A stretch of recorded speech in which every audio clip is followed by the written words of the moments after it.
Hi friends, నేను మీ Mounika. Welcome to the Mounika Telugu blogs. Friends, ఈరోజు 10 నిమిషాలలో అయిపోయే రవ్వ దోశని ఎలాగో చూద్దామా. ముందుగా ఒక బౌల్ పెట్టుకొని దాంట్లో ఉప్మా రవ్వ బొంబాయి రవ్వ వేసుకొని 1 స్పూన్ అటుకులు, 2 స్పూన్ల గోధుమ పిండి వేసుకుందాం. ఇందులోనే 1 స్పూన్ చక్కెర వేసుకుందాం. చక్కెర వేసుకొని దీన్ని మొత్తాన్ని మిక్సీ పట్టుకుందాం. మెత్తగా మిక్సీ పట్టుకోవాలి. మెత్తగా మిక్సీ పట్టుకున్నాం కదా. ఇప్పుడు ఈ పొడిని చూడండి ఎలా మిక్సీ పట్టాము. ఇలా మెత్తగా పట్టిందని ఒక బౌల్లోకి వేసుకుందాము. బౌల్లోకి వేసుకొని ఇప్పుడు ఏ కప్పుతో అయితే మనము బొంబాయి రవ్వ వేసామో అదే కప్పుతో 1 కప్పు పెరుగు, 1 కప్పు వాటర్ వేసుకొని దీన్ని బాగా మిక్స్ చేసుకోవాలి. ఇది ఒక 10 నిమిషాలు పక్కన పెట్టుకుందాం. ఇప్పుడు మనం పల్లీల చట్నీ ఎలా తయారు చేసుకోవాలో చూద్దాము. ముందుగా ఒక 1/2 కప్పు పల్లీలు వేసుకొని దీంట్లో రెడ్ కలర్లోకి వచ్చేంత వరకు ఫ్రై చేసుకోవాలి. మొత్తం రెడ్ కలర్లోకి వచ్చేంత వరకు ఫ్రై చేసుకొని ఇలా వచ్చాయి కదా. ఇప్పుడు దీంట్లోనే స్టవ్ ఆఫ్ చేసి మనం ఒక ప్లేట్లోకి తీసుకుందాం. అదే కడాయిలో 2 పచ్చిమిర్చి, 1 ఆనియన్ వేసుకొని కొద్దిగా అల్లం ముక్క వేసుకొని 1/2 స్పూన్ నూనె వేసుకొని దీన్ని మొత్తం గోల్డెన్ కలర్లోకి వచ్చేంత వరకు ఫ్రై చేసుకోవాలి. చూసారా, ఇలా వచ్చేంత వరకు ఫ్రై చేసుకోవాలి.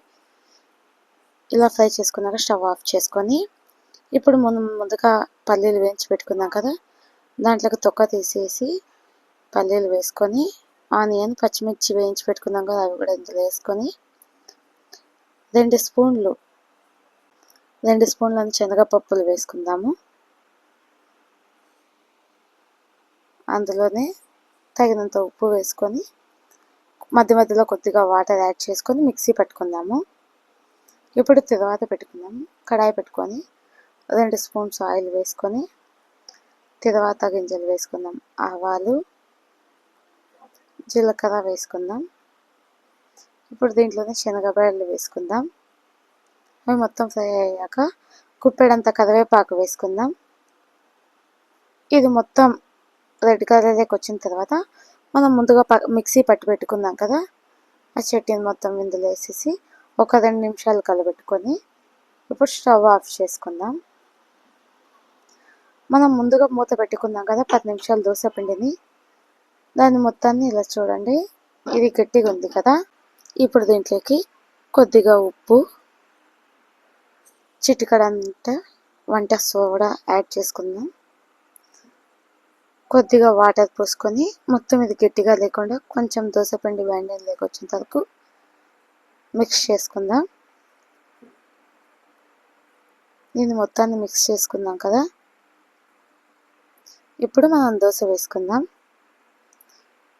ముందుగా దోశ ప్యాన్ పెట్టుకొని దోశ వేసుకుందాం. దోశ మందంగానే వేయండి. పల్చగా వేసారు అంటే ఈ దోశలు పెనానికి అంటుకోపోతాయి. సో అందుకు కొద్దిగా మందంగా వేసుకోండి. పైన కొద్దిగా ఆయిల్ అప్లై చేయండి. ఇప్పుడు దోశని అటు సైడ్కి టర్న్ చేసి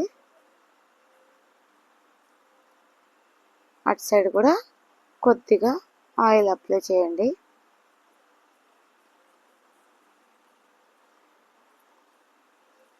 ఇప్పుడు దోశ మొత్తం బాగా కాలింది కదా. ఇప్పుడు దీన్ని ఒక ప్లేట్లోకి తీసుకుందాం. మళ్ళీ ఇంకొక దోశ వేసుకుందాం. సేమ్ ఇది కూడా కొద్దిగా మందంలోనే వేసుకుందాం. పతలాగా వేస్తే ఈ దోశలు అసలు రావు, అందుకే కొద్దిగా మందంగా ఇప్పుడు అటు సైడ్కి తిప్పుకున్నాం కదా, కొద్దిగా నూనె వేసుకొని బాగా కాల్చుకోవాలి. ఇది బాగా కాగిన తర్వాత ఇప్పుడు మళ్ళీ తిప్పుకొని మనం ఒక ప్లేట్లోకి తీసుకుందాం. అంతేనండి, ఎంతో టేస్టీ అండ్ యమ్మీ దోశ, రవ్వ దోశ ఎలా చేసుకోవాలో చూపించాను కదా. ఇలా చేసుకోండి, సూపర్గా ఉంటుంది. మీకు ఇన్స్టెంట్గా దోశ తినాలి అనిపించినప్పుడు 10 నిమిషాలలో చేసుకోవచ్చు. తెల్లవాయిల చట్నీలో కూడా సూపర్గా ఉంటుంది.